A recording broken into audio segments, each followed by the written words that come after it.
All right, let's talk about a subject that, let's be honest, can really split a room: math. Today, we're going to peek inside your brain to see how it actually learns this stuff and maybe, just maybe, figure out what separates those brilliant aha moments from those moments of, well, total confusion.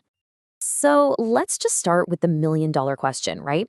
Why is it that math just clicks? For some people, it feels almost effortless, but for so many others, it feels like running into a solid brick wall over and over again. Is it something you're just born with, or is there something deeper going on inside our heads? I think it really boils down to these two very powerful feelings. On one side, you've got that incredible aha moment, that amazing rush when a really complex problem suddenly snaps into place and makes perfect sense. And then there's the other side, that deep, frustrating ugh, that wall of confusion that just feels impossible to climb.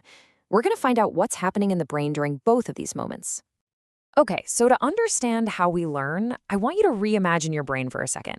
Let's forget all the complicated biology and instead picture it as a busy construction site.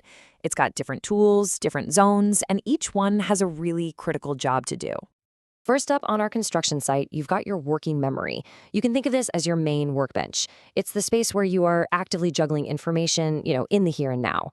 But, and this is the catch, it's a tiny workbench.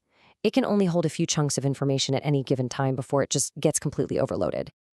Now, on the other hand, you've got your long-term memory. And this isn't a workbench at all. Think of it as a massive, sprawling warehouse. This place stores literally everything you've ever learned. Facts, skills, ideas, all stored away, ready to be called up whenever you need them. So here's how they work together. In a perfect world, a new math problem shows up on your workbench. Now, to solve it, your working memory has to send a request to the warehouse for the right tools, say the rules for multiplication. It brings those tools back to the workbench, works on the new info, and bam, you get a solution. For this to go smoothly, you absolutely need a well-stocked warehouse and a clear workbench. So if our brain is this big construction site, what are we building with? Well, in math, you have to start with the most basic materials you can find, what we can call the foundational bricks of knowledge. And these are the absolute fundamentals. We're talking about things like number sense, just understanding what numbers mean, counting, your basic operations plus minus times divide, and place value.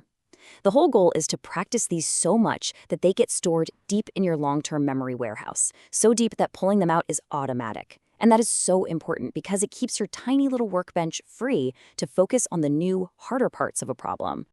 But here's the thing. This is the part where so many of us get it wrong. It's not just about having a warehouse that's full of bricks. It's about how you put them together. It's about having a blueprint. I love this quote because it just nails the idea of deep learning. See, anyone can stock bricks. That's just memorizing things. But a true architect, they know how those bricks connect to create a strong, stable, useful building. That structure, that's real understanding. So the question is, are you a brick stocker or are you an architect? And this chart just shows the difference perfectly. That first tall bar, shallow learning, that's a wobbly tower made of just memorized facts. It's totally unstable. The second you face a problem you haven't seen before, the whole thing just falls over. But deep learning is balanced. It's built on a solid foundation of making connections and really understanding the core concepts. It creates a stable structure that you can actually build on top of. And this structure, this blueprint, it actually has a name. It's called your cognitive architecture. Think of it as the huge web of connections between every single concept, fact, and procedure you've stored in your mental warehouse.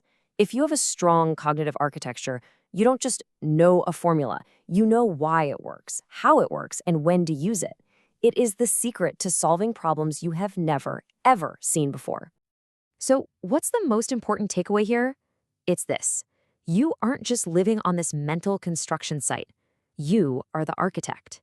You're the one holding the blueprints. You get to decide how your knowledge is built. And the amount of raw material you have to work with is just, it's mind-blowing. Your brain has something like 100 billion neurons. Just think of them as an army of workers, all ready and waiting to build new connections. Every single time you practice, every time you link a new idea to an old one, you are physically laying down new pathways. No one's brain is fixed. So, in the end, understanding how you learn, that is the blueprint. It turns you from someone who's just passively receiving information into the active architect of your own knowledge. And so the only real question left is, what are you going to build?